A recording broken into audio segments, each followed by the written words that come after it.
Eles teriam feito várias vítimas. Segundo a polícia, esse tipo de crime não é comum. Aliás, é muito comum aqui na capital. Acompanhe.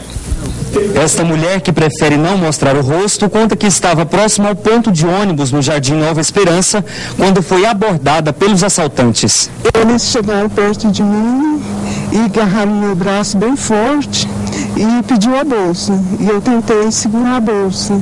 E eles pegaram e me apontaram uma arma. E eu soltei a bolsa.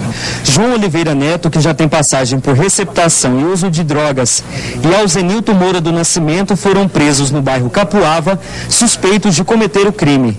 Segundo a polícia, quando viu a viatura, a dupla tentou fugir e acabou jogando os objetos da vítima, que estavam dentro da bolsa, na rua.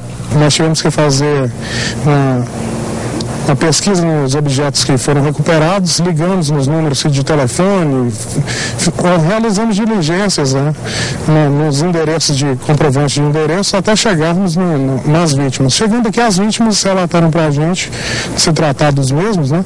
Os policiais conseguiram recuperar a bolsa, além de alguns objetos.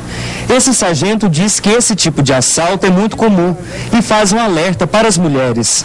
As mulheres não podem se expor a andar sozinhas. Liguem para os seus maridos para buscá-las no ponto de ônibus, né?